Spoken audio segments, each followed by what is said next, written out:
बिस्मिल्लाहिर्रहमानिर्रहीम, अस्सलाम वालेकुम। पाकिस्तान मॉर्निंग में आपको खुश आमदेद कहेंगे। मैं हूँ आपकी मेज़बान इशा लता और मैं हूँ मोहम्मद जुनैद हलीम। गुड मॉर्निंग, सुबह खैर। उम्मीद करते हैं, दुआ करते हैं कि आपकी सुबह खैरियत से गुजर रही हो। आज फिर एक बार फिर से जिक्र करेंगे सानह लाहौर का। सानह काना के बाद पूरा इलाका, बल्कि पूरा पाकिस्तान ही इस वक्त गम की तस्वीर बना हुआ है। हर आंख अश्कबार रही और फ़िज़ा सुगवार है। हादसे में जाँ बहक तमाम 14 बच्चों की नमाज जनाजा अदा कर दी गई, जबकि वज़ीर आला पंजाब ने सानह काना में जाँ बहक बच्चों के लवाहिकीन को 20-20 लाख रुपए और जो ज़ख्मी हैं उन्हें 5-5 लाख रुपए देने का ऐलान किया है। जी हाँ, बच्चों और बच्चियों की नमाज जनाजा अदा करने के बाद उन्हें मकामी कब्रिस्तान में सुपुर्द खाक कर दिया गया।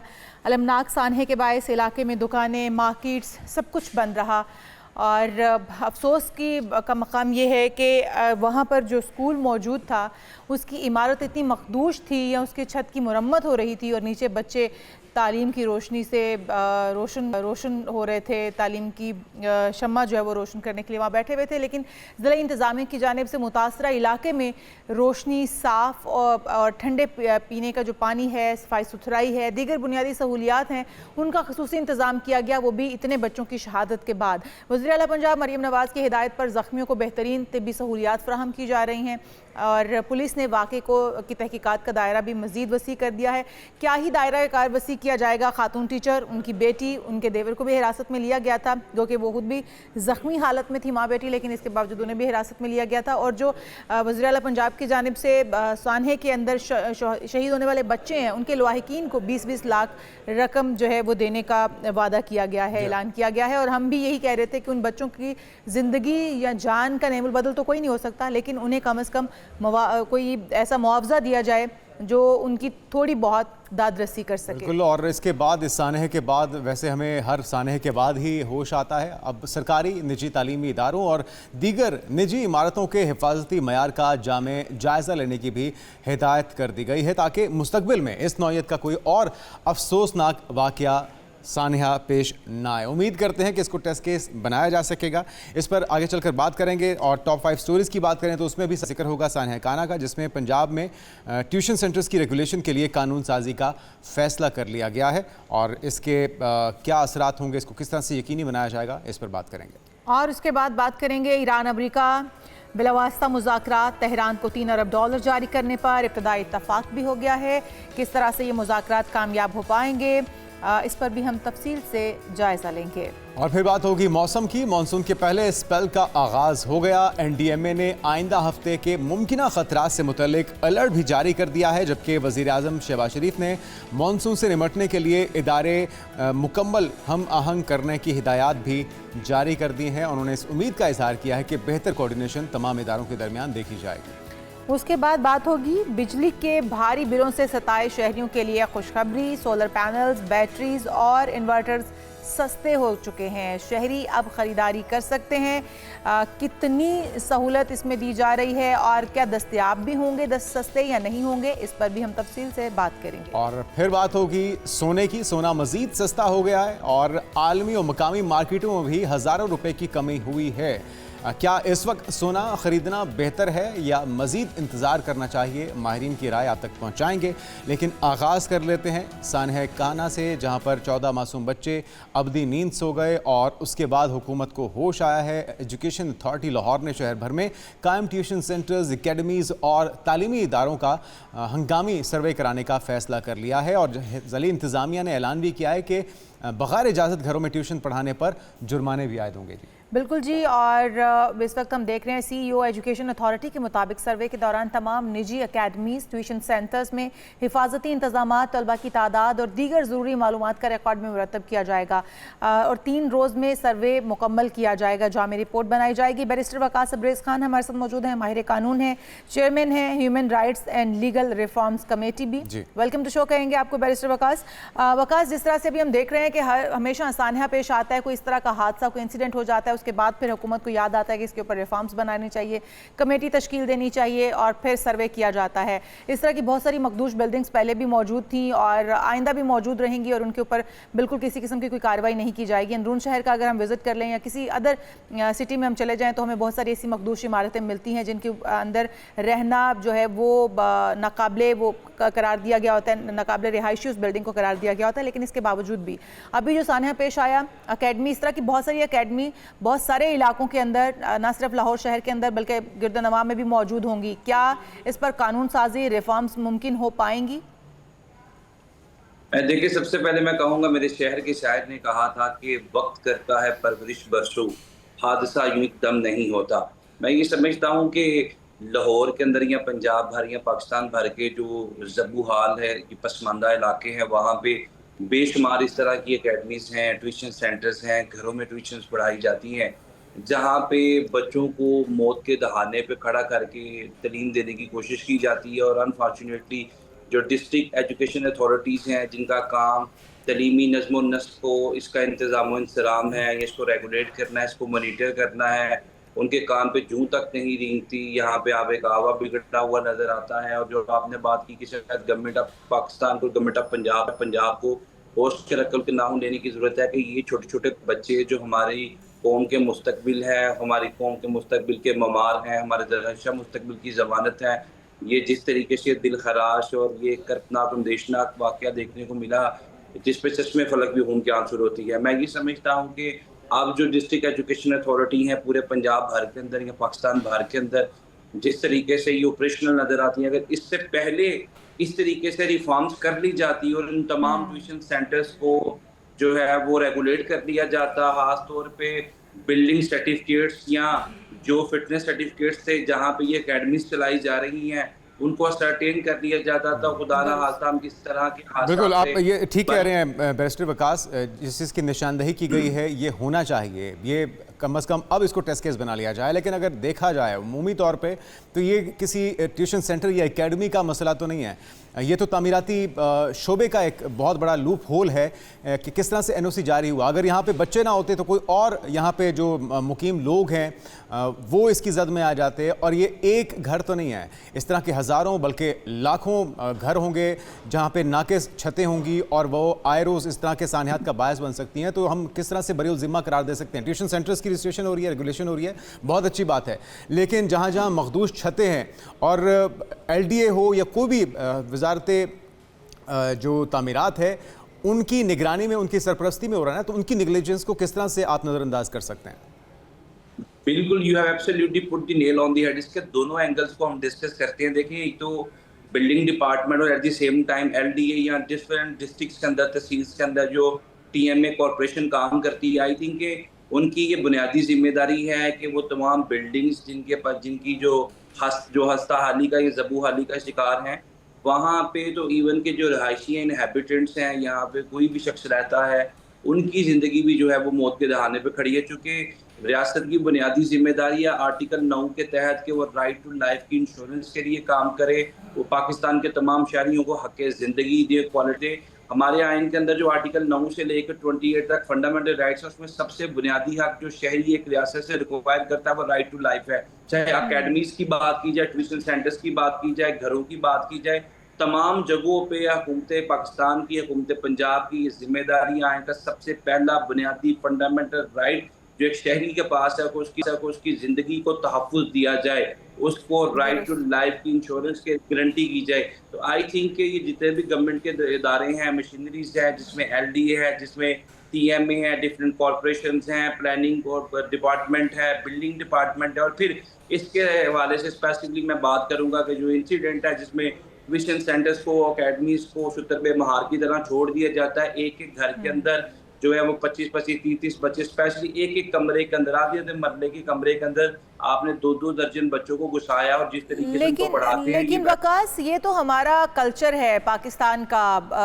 लोग पहले से भी बच्चे जो हैं वो गली मोहल्ले में कुरान पाक पढ़ने के लिए भी जाया करते थे। हम जब छोटे थे तब भी किसी बड़ी आपा के घर, किसी बड़ी खाला के घर में कुरान पाक पढ़ने के लिए ट्यूशन सेंटर्स खुले हुए होते थे, वहाँ पर बच्चे जाकर पढ़ते थे। तो ये तो कल्चर है। अगर हर गली, हर कूचे का इस तरह से सर्वे करने करने लग जाएंगे तो क्या ये मुमकिन हो पाएगा कि हर एक को इस ट्यूशन सेंटर को रजिस्ट्रेशन या रेगुलेशन के दायरे में लाया जा सकता है? मुमकिन हो पाएगा इस तरह से करना? देखें बज़ाहिर तो ये जुए से लाने के मुतरादिफ लगता है या थेलू पे सरसों जमाने के मुतरादिफ लगता है, but I must say one thing in this regard, 1000 mile journey begins with one small step. जो हज़ारों मील का फासला जब तक आप कदम नहीं उठाएंगे, जब तक आप चीज़ों को रेगुलेट नहीं करेंगे, और एक मैसेज जो जुनेद साहब बात कर रहे थे कि टेस्ट केस के तौर पे से देखना चाहिए, क्यों हम एक साने के बाद दूसरे साने के मुंतज़िर हैं, एक वाक़ये के बाद दूसरे वाक़ये के मुंतज़िर हैं, क्यों ना इन चीज़ों को रेगुलेट कर लिया जाए। अगर 100% भी ये चीज़ें रेगुलेट नहीं होती, 50%, 60% भी ये चीज़ें रेगुलेट हो जाती हैं, तो कल कला हम खुदा ना खास्ता इस तरह के इंसिडेंट से अपने आप को या अपनी सोसाइटी को, अपने बच्चों को बिल्कुल आप सही कह रहे हैं। ये सारा कुछ होना चाहिए, और जिस महकमे की, जिस शोबे की इसमें नेग्लिजेंस है, उन्हें सज़ाएं भी तो होनी चाहिए। लेकिन मुमकिन होगा क्या? एक तो थोड़ा सा आप तरीक़ेकार बता दीजिए इसको प्रैक्टिकली किस तरह से, पहला स्टेप क्या होगा, दूसरा क्या होगा, अगर कोई इसकी खिलाफ वर्जी करता है, कोई इसके अंदर कोऑपरेट नहीं करता, उनके खिलाफ क्या जुर्माने, उनके खिलाफ क्या सज़ाएं होंगी, ताकि अवेयरनेस भी तो फैले जो इनको नज़रअंदाज कर रहा है इन चीज़ों को अभी भी। जी एग्जैक्टली। अच्छा, जो इस केस के अंदर स्पेसिफिक मैं बात करूंगा, सेक्शन 322 और 337 जो है वो इम्पोज किया गया। ये 2 दफात है पाकिस्तान पिनल कोड की।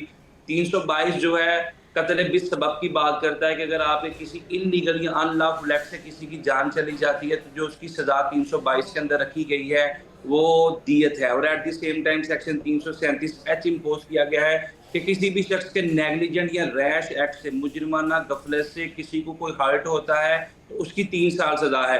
तो ये 2 प्रोविजंस को इम्पोज किया गया है। ये तो आ गई इस केस की हद तक। जो आपने कही कि महकमाना कार्रवाइयाँ, बिल्कुल वो तमाम महकमे जो कि इसके अंदर जो इसको रेगुलेट करना चाहिए था, देखना चाहिए था, वो भी कसूरवार है। हाँ, जो अकेडमीज की आपने बात की, अगर कोई कोऑपरेट नहीं करता उनको सील किया जा सकता है, क्योंकि जितने भी तलीमी अदारे चलाए जाते हैं वो अगर कोई शख्स जो है उसकी पाबंदी नहीं करता, जो गवर्नमेंट के ऑर्डर्स हैं, तो सबसे पहले जो गवर्नमेंट के पास या स्टेट की मशीनरी के पास या हायरार्की के पास जो एक अथॉरिटी अवेलेबल है, सबसे पहले उनको नोटिस जारी करती है, फिर जुर्माना करती है, सील करती है, और फिर उसके बाद फर्दर जो है पनिशमेंट का, सजा और जजा का सिलसिला कार स्टार्ट किया जाता है। तो I think at first instance जो सबसे पहले एजुकेशन अथॉरिटी और बिल्डिंग डिपार्टमेंट मैं फिर से वकास थोड़ा सा अगर आप इसको एलैबोरेट कर सकें, इसकी वजाहत कर सकें कि ये जो नोटिस वज़ीर आला पंजाब ने लिया है और हम देख रहे हैं कि कंसर्न्स तो शो किए हैं सदर मुमलिकत ने भी और वज़ीर आज़म ने भी, इसके अंदर वजारत तामीरात को, क्योंकि उनकी इसमें कंट्रीब्यूशन के बगैर ऐसा हो नहीं सकता। ऐसे बेशुमार रिहायशी इलाके हैं, फ्लैट्स हैं, ऊंची ऊंची बिल्डिंग्स हैं, हाई राइज बिल्डिंग्स हैं जो कि इंतहाई मखदूश हालत में हैं, और खुदा न खास्ता कोई ज़लज़ला आ जाए, अभी बरसात का मौसम भी है, हम आए रोज़ इस तरह के सानियात देखते हैं, तो इस चीज़ को शामिल किया गया है वजारत तामीरात को बाकायदा इसके अंदर एक स्टेक होल्डर के तौर पे कि उनकी भी इसमें पूरी इनपुट शामिल हो, और अगर वहाँ पे कोई अपनी ज़िम्मेदारी से गफलत बरत रहा है तो उसे भी शामिल तफ्तीश किया जाए, उसे भी कटहरे में लाया जाए। जी बिल्कुल बिल्कुल इसी तरह है, चूँकि जो भी शख्स जो है वो, स्पेशली मैं बात करूँगा प्लानिंग एंड डेवलपमेंट की जो मिनिस्ट्री है पंजाब की और वफाक की, उनके अंडर ये सारी चीज़ें आएंगी। फिर एट द सेम टाइम जो बिल्डिंग डिपार्टमेंट, जो ऑपरेशन एंड वजारतों के नीचे, वो सबकी जिम्मेदारी आएगी। इसे लॉ की लैंग्वेज के अंदर कल्पाएबल क्रिमिनल या कंट्रीब्यूटिव नेग्लिजेंस कहा जाता है, कि अगर कोई भी अदारा, कोई भी शख्स जो कि अंडर द कलर ऑफिस काम करता है और अगर वो अपने फ़राइज़ मनसबी की अदायगी ऐसे तरीके से अंजाम नहीं देता और किसी शख्स की को हर्ट होता है, किसी शख्स की जान चली जाती है, तो उसके ऊपर भी कानून इसी तरह इम्पोज किया जाता है जिस तरह के प्रिंसिपल अक्यूज के ऊपर किया जा रहा है। तो आई थिंक कि इस केस के अंदर ये टेस्ट केस के तौर पे देखा जाना चाहिए, और वो तमाम लोग जिन्होंने मुजरिमाना गफलत बरती, जिनकी ये जिम्मेदारी थी इन चीज़ों को रेगुलेट करना, इन चीज़ों का इंतजाम देखना, डिस्ट्रिक्ट एजुकेशन अथॉरिटी है, बिल्डिंग डिपार्टमेंट है, वजारत development and planning and development, I think in तमाम लोगों को इस चीज़ को टेस्ट केस के तौर पे देखना चाहिए, ताकि कल कला हमारे बच्चे, आपके बच्चे, इस मुल्क के बच्चे, इस रियासत के बच्चों के साथ खुदा नास्ता इस तरह का कोई वाक़या दोबारा पेश ना आए। बिल्कुल सही कह रहे हैं वकास। और एक और चीज़ भी आपसे जानना चाहेंगे, इस केस से हट के अगर हम देखें, बहुत सारी ऐसी बिल्डिंग्स तो मौजूद हैं जिनको खाली करवा लिया जाना चाहिए, लेकिन कानून क्या इसके ऊपर कहता है? कानून इसके ऊपर मौजूद है तो उसमें क्या खाली करवाने के बाद उन्हें कोई मुतबादल फ्राहम किया जाता है? अगर गवर्नमेंट कुछ ऐसी बिल्डिंग्स हैं जिनको खाली करवाना चाहती है या जो मखदूश करार दी जा चुकी हैं, तो उसका तरीक़ाकार क्या होता है? पहले मुतबादल फ्राहम करना, या उनको वैसे ही वहाँ से नोटिस जारी कर दिया जाता है और वो कहीं पर भी अपना अरेंजमेंट खुद करें, क्योंकि कराची के अंदर भी हमने देखा था कुछ मखदूश बिल्डिंग्स गिरी जिसमें कोलैब की और बहुत सारे लोग जो उस हादसे का शिकार भी हुए, बहुत सारे लोग जान की बाजी हार गए। और उसमें भी बताया जा रहा था कि बार बार नोटिस जारी किए जाते रहे, जाके नोटिस चस्पा किए जाते रहे कि इस ये बिल्डिंग रहने के काबिल नहीं है, लेकिन लोग वहाँ पर अपने फ्लैट छोड़ने के लिए तैयार नहीं थे। तो वहाँ पर लोगों की दुहाइयाँ ये थी कि हमें ऑल्टरनेट नहीं दिया जा रहा था, हम कहाँ जाकर रहते। तो इसमें तरीक़ाकार क्या है, कानून इस पर क्या कहता है? देखिए, एक तो रियासत की बुनियादी जिम्मेदारी है आर्टिकल 38D के अंदर कि वो बेसिक फैसिलिटीज जस्ट लाइक रोटी, कपड़ा, मकान। जब हम मकान की बात करते हैं, अगर किसी का अपना मकान है और गवर्नमेंट ये कहती है कि ये जो मकान है ये गिर जाएगा, रियासत के शहरी जो इसके नीचे दब जाएंगे या किसी की जान को हैजरस है, किसी की जान को खतरा लाक है, तो लिहाजा आप हम अल्टरनेट जो है वो कोई मकान देते हैं। तो ये तो आइन के तहत आर्टिकल 38D के अंदर ये रियासत की बुनियादी जिम्मेदारी है, लेकिन प्रैक्टिकली प्रैग्मेटिकली ऐसा होता नहीं है। हमारी सोसाइटी के अंदर जो आपने दूसरी बात की कि अगर एक्शन लिया जाता है कि वो बिल्डिंग जो जबूहाली का शिकार है उनको हाली करवाया जाए, तो ये भी रियासत की बुनियादी जिम्मेदारी है कि सबसे पहले अगर कोई बिल्डिंग बनती है तो उसका नक्शा, अगर हम लाहौर की बात करते हैं तो LD अप्रूव करें, या डिस्ट्रिक्ट की बात करते हैं, तहसील की सतह पे बात करते हैं तो TMA जितनी भी कॉर्पोरेशन बॉडीज हैं वो उसको पहले सबसे पहले उसके नक्शे को अप्रूव करें, और फिर बिल्डिंग स्टडी अगर मौजूद है किसी अदारे को चलाने के लिए या किसी भी चीज़ के लिए, या तो रेस्ट हाउस बनाने के लिए, स्कूल कॉलेज बनाने के लिए, तो उसका बिल्डिंग सर्टिफिकेट एटलीस्ट लिया जाए, उसका फिटनेस सर्टिफिकेट एटलीस्ट लिया जाए। लेकिन मैं आपको प्रैक्टिकली बात बता रहा हूँ कि अगर हम पंजाब की हद तक बात करें, 50-60% चीज़ें जो है वो इन अकॉर्डेंस विद लॉ शायद हमें नजर आए, लेकिन जो 40-50% लोग हैं वो एग्जेम्प्टेड हैं, चूँकि लोग खुद भी इन चीज़ों को छुपाते हैं।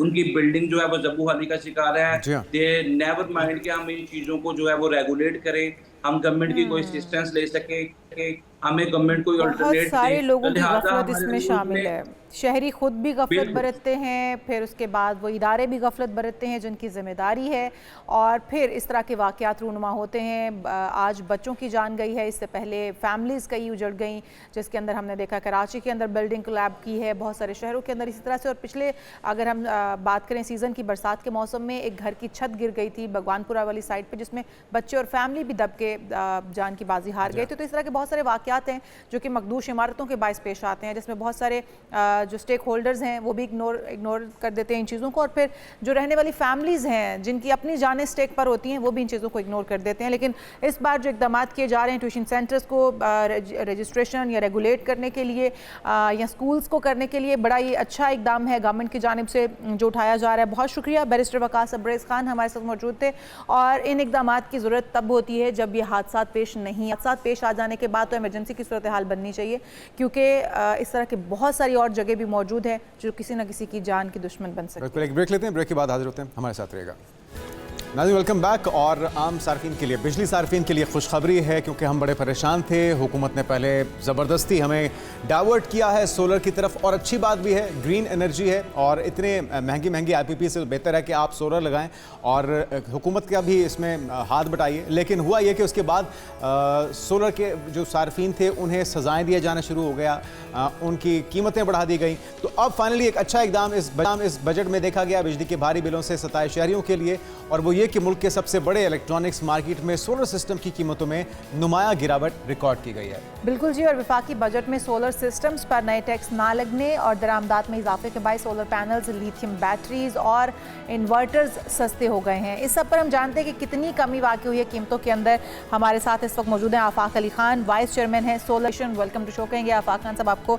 और खान साहब, जिस तरह से हम बात कर रहे थे कि पहले सोलर हमें लगाने के लिए इनकरेज किया गया, बल्कि धकेला गया ज़बरदस्ती के सोलर पैनल्स लगवाए जाएँ। जब हमने लगवा लिए उसके बाद टैक्सेस की भरमार कर दी गई और कीमतें बढ़ा दी गई, और जो हमसे यूनिट ख़रीदा जाता है वो भी सस्ते दामों ख़रीदा जाता है जो हम बनाते हैं ख़ुद से। लेकिन अभी जो बजट के अंदर खासा रिलीफ कहते हैं कि मिला है, और आवाम का बड़ा ख्याल किया गया है, लिथियम बैटरी की, इन्वर्टर्स की या फिर सोलर पैनल्स की जो फ़ी कीमत है वो भी नीचे कर दी गई है। तो क्या आप कहते हैं कितना फ़र्क नुमाया आया है, और इससे मार्केट वैल्यू इसकी कितनी बढ़ जाएगी फिर से? Thank you very much. Actually जो प्राइसेस है ना वो it's subject to demand and supply. जहाँ तक टैक्सेस का ताल्लुक है, which is a good sign कि गवर्नमेंट ने इस दफ़ा जो 18% प्लान करे थे सोलर पैनल की वजह से, उसी वजह से प्राइसेस इन्फ्लेट कर गई थी एक्चुअल प्राइसेस से। आपको पता है पाकिस्तान स्पेकुलेटिव मार्केट है, लोग अभी कुछ चीज़ इम्प्लीमेंट होती नहीं है, वो प्राइसेस राइज कर देते हैं बाय जी। Holding the stock. तो ये जब र्यूमर निकली थी तो प्राइसेस हाई हो गई थी, विच वाज आर्टिफिशियल। और जब ये न्यूज़ पता चल गई कि टैक्सेस नहीं लग रहे तो वो दे केम एट नॉर्मल, यानी कि अब वो असली कीमत पे अब वापस आ गए। जी वापस आ गए। ये एक्चुअली हम तो हमारा वी आर इनटू इंडस्ट्री, तो हमें पल्स का पता होता है कि हाउ थिंग्स हैपनिंग। तो ऊपर से थोड़ा सा ना, जब जैसी थोड़ा सा स्लाइड ऑफ सीज़न की तरफ जाना शुरू होता है तो थोड़ी प्राइसेस डाउन होती हैं। और एक और भी चीज़ है, देखें जो इंपोर्ट है ना इंस्टेंटली नहीं होती, इट टेक्स टाइम। तो फॉर एग्जांपल अगर मार्च में कोई स्पाइक आई है डिमांड की, 2-3 माह लग जाएंगे उसके असरात। जी, लोग ऑर्डर कर देते हैं, जो इन्वेस्टर है, जो इम्पोर्टर हैं वो ऑर्डर कर देते हैं, तो एट टाइम सप्लाई भी ज़्यादा हो जाती है। तो ये जो जिस टाइम में हम बैठे हुए हैं उस वक्त सप्लाई भी अवेलेबल है, ठीक है, और टैक्सेस की न्यूज़। अच्छा, डिमांड बढ़ेगी। अब गवर्नमेंट ने जिस तरह टैक्सेस नहीं लगाए और कीमतें वापस असल जगह पर आ गई हैं, तो इससे डिमांड बढ़ेगी, लोग इसकी तरफ डाइवर्ट होंगे दोबारा से। देखिए, डिमांड तो बढ़ ही रही है और वो बढ़ती रहेगी। रीज़न ये है कि आपका यूनिट सस्ता नहीं हो रहा ना, इलेक्ट्रिसिटी यूनिट, आपकी जो फिक्स कॉस्ट है ग्रिड पे वो भी बढ़ती जा रही। तो डिमांड तो हमारी रहेगी, बढ़ती रहेगी। बढ़ती किस तरह? लोड शेडिंग फॉर एग्जांपल अगर मैं ज़्यादा हो जाएगी तो आपकी लिथियम आयन बैटरी सेल ज़्यादा हो जाएगी। तो सोलर की डिमांड हमारी कांस्टेंट है, बीच में राइज और डाउन आता है subject to the variable factors. तो आप लोग जैसे हम जो आम आवाम है उसको आइडिया नहीं हो रहा था कि यार प्राइस एकदम क्यों बढ़ गई, एकदम क्यों कम होगी। तो उसका रीज़न मैं आपको बताया है, स्पेकुलेटिव मार्केट है। तो लेकिन अब सप्लाई ज़्यादा हो गई है तो इन्वर्टर भी अवेलेबल हैं अब। अच्छा खान साहब, एक चीज़ ये भी होती है कि जब मार्केट अगर गवर्नमेंट आपको डिस्करेज करे किसी चीज़ पर तो लोग वो ख़रीदना भी छोड़ देते हैं, तो इसकी वजह से भी सप्लाई जो है वो आपके पास ज़्यादा हो जाती है, डिमांड में कमी वाक़ई हो जाती है, कीमतें इसलिए भी नीचे आ जाती हैं। दूसरी एक चीज़ जो अभी आपने तज़किरा किया कि अभी गवर्नमेंट के पास हम बिजली ख़रीद भी रहे हैं, बिजली ज़रूरत के मुताबिक ले भी रहे हैं। लोड शेडिंग का सामना जब करना पड़ता है तो इंसान को ख्याल आता है कि क्यों ना हम लिथियम बैटरी की जानिब चले जाएं। और दूसरी एक और चीज़ भी जो इंसान को इस तरफ राग़िब करती है वो ये कि जब बिल भारी भरकम बिल आते हैं ना आपको, तो और आपके यूनिट जो ख़रीदे जा रहे होते हैं वो बड़े सस्ते दामों ख़रीदे जा रहे होते हैं, तो फिर भी इंसान सोचता है कि मैं बिल्कुल ही ग्रिड से कट क्यों ना जाऊँ, मैं अपनी बिजली बनाऊँ और ख़ुद ही इस्तेमाल करूँ, तो लिथियम बैटरी की तरफ आता है। लिथियम बैटरी के अंदर अभी डिमांड और सप्लाई की चेन क्योंकि मुतासर भी नहीं है, बिल्कुल बैलेंस चल रही है, डिमांड जितनी है उतनी उससे ज़्यादा शायद सप्लाई है। तो लिथियम बैटरी की प्राइस में अगर हम आम इंसान को समझाना चाहें कितनी कमी वाक़ई हुई है, जो लोग ख़रीदना चाहते हैं वो ख़रीद लें। देखिए, ओवरऑल मैं बता देता हूँ, नॉट लिमिटेड लिथियम आयन कि 5 से 10% तो कमी आ गई हुई, ठीक है, ठीक है। और दूसरा लिथियम आयन बैटरी का आपको मैं आइडिया दे दूँ, 44% टैक्सेस एंड ड्यूटीज़ हैं अभी at the moment by the government. मतलब ये हमारे पास जो खबर आई है 2,30,000 रुपये तक गिर गई है लिथियम बैटरी की प्राइस। जी, मैं बता रहा हूँ कि ये ओरिजिनल प्राइसेस पे अब आ गई हैं। It was inflated due to the scenario. कितना इजाफा हुआ था? 10 से 15%? हाँ जी, ज़्यादा हो गया था। एक्चुअली कुछ सप्लाई का भी मसला था। स्टॉक मैं बताया कि ऑर्डरिंग जो होती है ना वो इट टेक्स टाइम बिल्कुल ठीक। To deliver. ऊपर से आपको पता ही ये जो ईरान और वो वॉर का है, वॉर का था, वो सप्लाई चेन का भी मसला हो गया था, कार्गोस लेट। तो इसमें बहुत से फैक्टर्स होते हैं। इट्स नॉट जस्ट गवर्नमेंट की इन्वॉल्वमेंट तो एनुअली होती है टैक्सेस की। वैसे जो फ्लक्चुएशंस आ रही होती हैं वो डिमांड एंड सप्लाई की वजह से आ रही होती है। जहाँ तक टैक्सेस हैं, लिथियम आयन पे टैक्सेस ऑलरेडी 44%। आपको मैं बता दूँ, मेरे एक दोस्त हैं, ही इज़ इन ऑस्ट्रेलिया, मुझे उनकी कॉल आई मशवरे के लिए। उन्होंने कहा जी हमें 12,000 ऑस्ट्रेलियन डॉलर रिबेट मिल रहा है on having hybrid system at home. तो मुझसे वो सिलेक्शन चाह रहे थे कि कौन कौन सा इन्वर्टर और कौन कौन सी बैटरीज मैं सिलेक्ट करूं, क्योंकि अल्हम्दुलिल्लाह ग्लोबली सिमिलर ही हैं, तो पूरी दुनिया में रिबेट दी जाती है, ठीक है।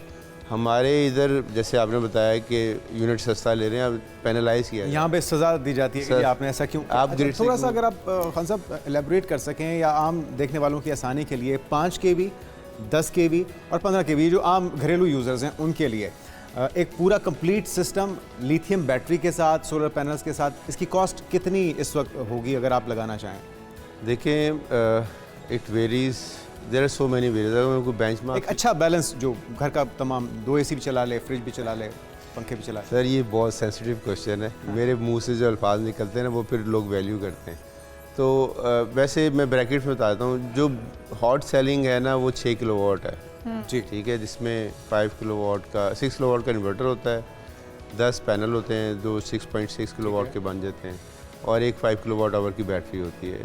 मतलब कि ये मैसेज के लिए यही सिस्टम, इवन अपर क्लास से नीचे जितना भी है ना मोस्टली यही है। तो ये सब्जेक्ट टू द स्ट्रक्चर, तो ये 9 से 10 लाख 10 के लाख दरमियान। में। और इसके साथ लिथियम बैटरी कितनी पावर की चाहिए? 5 किलोवाट आवर की। और वो कितनी मालियत की होगी? वो आपने वो बताया इसमें शामिल होगा? जी, वो शामिल है, स्ट्रक्चर भी है। 8 से 10 लाख। हाँ, 8 से 10 लाख। और इसको डबल करना हो, 12 केवी में जाना तो इसको डबल करना। जी, डबल ना करें क्योंकि प्रोपोर्शनली थोड़ी कुछ फिक्स कॉस्ट नीचे आ जाती हैं, तो कोई 16 से 18 लाख। जी हाँ, ऐसे ही ऐसे। अच्छा खान साहब, हमारे यहाँ तो हुआ ये था कि जिसके पास जितनी छत की स्पेस थी उसने उतने केवी बढ़ा लिया, उसने उतने पैनल्स बढ़ा लिए, और उसके बाद जब गवर्नमेंट को समझ आई कि इनकी ज़रूरत से ज़्यादा पैनल्स हैं तो फिर पर पैनल और पर यूनिट के हिसाब से हमें चार्ज कर, टैक्सेस भी हमारे ऊपर उसी तरह से भरमार होनी शुरू होगी, क्योंकि हमारी ज़रूरत से ज़्यादा, अगर 5 केवी हमारी ज़रूरत से ज़्यादा है या 5 पैनल हमारी ज़रूरत से ज़्यादा है आसान लफ्ज़ों में, तो उसकी हमें भरपाई करनी पड़ेगी, हमें उसके जो है वो चार्जेस अलग से हमें देने पड़ेंगे। एक टैक्स की भरमार भी थी। लेकिन लिथियम बैटरी के बाद एक फ़ायदा ये हुआ लोगों को कि ना तो गवर्नमेंट से उनका कनेक्शन उस तरह से रहेगा, ना ही उन्हें ये बताने की ज़रूरत पड़ेगी हमने कितने केवी लगा रखा है या कितनी बिजली हम जनरेट कर रहे हैं और कितनी हमारी कंज्यूम हो रही है। ये फ़ायदा तो हुआ, लेकिन लिथियम बैटरी जो वो हमने देखा कि वो भी कई इकसाम की मार्केट में आ रही थी, जिसमें लोगों ने धोखा भी खाया, कुछ लोगों को अच्छी बैटरीज नहीं मिली हैं या उसकी कैपेसिटी इतनी ज़्यादा नहीं थी। तो अगर हम आसान लफ्ज़ों में अपने लोगों को, अपने देखने वालों को समझा पाएँ कि कौन सी बैटरी कॉस्ट इफेक्टिव भी रहेगी और उनका बजट जो है बजट फ्रेंडली भी रहेगी और उनको मतलब ज़्यादा महंगी भी नहीं और अच्छी क्वालिटी भी मिल जाएगी। देखिए, जो आपका क्वेश्चन बहुत रेलेवेंट है, lithium ion batteries is a very sensitive topic, क्योंकि लिथियम आयन है हाईली फ्लेमेबल सिनेरियो होता है, लोगों को आइडिया नहीं है, वो उठा के उसको किसी भी जगह पे लगा देते हैं। लेकिन जब भी आप कोई ब्रांड लेना चाहें तो उसकी रेपुटेशन ज़रूर चेक करें। Price should not be only factor, because आप प्लान करें 5-7 साल 10 साल के लिए ना, तो थोड़ा महंगा ले लें, अच्छा ले लें, ठीक है। तो उससे क्या होता है, ब्रांड की थोड़ी सी वर्कआउट कर लें कि इसकी ग्लोबल फुटप्रिंट क्या है, पाकिस्तान में इसका फुटप्रिंट क्या है, रिप्रेजेंटेटिव आफ्टर सेल मैकेनिज्म क्या है, ठीक है। क्योंकि जब इस तरह की चीज़ें लोग कैरी कर रहे होते हैं, आपको पता था चीज़ अच्छी है। पाकिस्तान थोड़ा सा ना, बल्कि थोड़ा नहीं, बहुत ही हाइपर सेंसिटिव मार्केट है। लोगों को actually they can not comprehend कि इसका मुझे कॉस्ट क्या पड़ेगा लॉन्ग टर्म में, तो वो सस्ती चक्कर में सस्ती चीज़ें लो क्वालिटी ले लेते हैं, और पाकिस्तान में आपको पता कोई ऐसा स्टैंडर्ड नहीं है, अगर हैं भी तो उसको कोई इम्प्लीमेंट नहीं कराता। अच्छा, लेकिन चाइनीज़ मार्केट ने काफ़ी बैटरीज ऐसी बनाई हैं जो कि कहते हैं कंपैरेटिवली दूसरी बैटरीज़ के जो भी दीगर आ रही हैं ज़्यादा लॉन्ग लास्टिंग भी हैं, क्वालिटी अच्छी है, बट प्राइसेस उनकी कम है, क्योंकि बहुत सारी वीडियोज़ ऐसी आ रही हैं। प्राइसेस तो ऑलरेडी लिथियम आयन की सारी बैटरीज आ रही चाइना से, पहले आप इसको अंडरस्टैंड करें, ठीक है। अब इसमें मैं आपको थोड़ा सा बेसिक बता दूँ, इसमें सबसे ज़्यादा वैल्यू सेल की होती है, और उसमें और बहुत से कंपोनेंट होते हैं, लेकिन सेल 60% उसकी पूरी टोटल कॉस्ट में। अब सेल की भी कैटेगरीज होती हैं। जब आप मैन्युफैक्चर कर रहे होते हैं तो कुछ टॉप क्वालिटी होते हैं, फिर कुछ लो क्वालिटी ग्रेडिंग होती है। तो जब आप ग्रेडिंग लो क्वालिटी को उठा के उसमें लगा देते हैं तो बैटरी सस्ती हो जाती है। इस तरह आप ग्रेडिंग बाकी इक्विपमेंट की भी कर करके सस्ता कर लेते हैं कॉस्ट। लेकिन वो जो क्लेम कर रहे होते हैं लोग कि 5000 cycle, 6000 cycle mean one time charge discharge, ठीक है, और उसका कितना रिगरस उसका है प्रोसेस के वो इवन सॉफ्टवेयर जो है BMS वो इस काबिल है कि इतना 5 साल 10 साल चला जाएगा। लेकिन लोग पैसे के चक्कर में समझते हैं कि हमने बड़ी अच्छी डील कर ली, which is not entirely right. मेरी तरफ से मैसेज है सबको कि ब्रांड को देखें जिसकी कोई बैकग्राउंड है, जिसकी रेपुटेशन है। अब आप कोई भी XYZ ब्रांड से सस्ती बैटरी लें, you can not trace them back. वो ब्रांड्स अगर आप एलेबोरेट कर देंगे, क्योंकि हैं तो सारे चाइनीज़ मेरे ख्याल में, अगर आप 2-3 अच्छे टॉप 3 या टॉप 5 बता दें। मैं ब्रांड का नाम नहीं ले सकता, रीज़न बीइंग के किन चीज़ों का ख्याल रखें, कोई निशानी बता दें। मैंने बताया है, आउटलाइन कर दी है कि reputation globally, for example XYZ brand है, वो ग्लोबल उसकी पेनिट्रेशन कितनी है, सिर्फ पाकिस्तान में नहीं, ग्लोबली, ठीक है। और उसकी टीम्स रिसर्च और सारा उसकी जो फैक्ट्रीज़ हैं वो कितनी है, थोड़ा सा डिग डाउन कर लें। ठीक है। दूसरा, उसकी पाकिस्तान में प्रेजेंस क्या है, पाकिस्तान में उसके आउटलेट्स हैं, आफ्टर सेल्स मैकेनिज़्म है, ठीक है। कि कल को प्रॉब्लम ले तो लिया हमने। और उसकी लाइफ कितनी होगी, वो कितना अर्सा चलनी चाहिए जो आप A+ क्वालिटी की बता रहे हैं? देखें 5000 साइकिल्स हर कोई क्लेम कर रहा है, अगर 3600 साइकिल्स भी हों तो 10 साल बनता है। अच्छा, मतलब एक साइकिल अगर पर डे यूज़ कर रहे हो, ठीक है, यूजुअली 1 साइकिल ही यूज़ कर रहे होते हैं, तो मेरा ख्याल है 10 साल तो कहीं नहीं गए, 5 से 10 साल। और ये जो आप हाईली फ्लेमेबल बता रहे हैं, अगर क्वालिटी के साथ कॉम्प्रोमाइज़ करते हैं, कुछ छेड़छाड़ उसको देसी जुगाड़ लगा के जी उसकी कॉस्ट कम करने की कोशिश की जाती है, तो वो किस तरह से, वो खुद ही बोझ बर्दाश्त नहीं करेगा और वो जल सकती है? देखिए पूरा मैकेनिज्म है ना, सेल ने जब चार्ज होता है और उसको किस कैपेसिटी पे चार्ज कर रहे हैं, 1C कहते हैं कि 1 घंटे में चार्ज या डिस्चार्ज हो जाए, ठीक है। तो जब वो चार्ज और डिस्चार्ज, उससे हीट इमिट होती है, ठीक है। तो अगर आपने ऐसे इन्वायरमेंट में लगाया हुआ है या उसकी सेफ्टी पैरामीटर्स हैं वो इतने अच्छे नहीं है, जिसने भी मैन्युफैक्चर किया है, तो वो जल सकता है और वो आग बुझती नहीं है जब तक वो ख़त्म ना हो जाए। बिल्कुल सही। ठीक है, तो ये बड़ा सेंसिटिव मैटर है। तो मैं यही कह रहा हूँ अगेन कि अगर कोई चीज़ 20-30 हज़ार, इतना बड़ा फ़र्क नहीं है, क्वालिटी पे कंप्रोमाइज़ ना तो बहुत कोई एक्सपोनेंशियल फ़र्क नहीं है।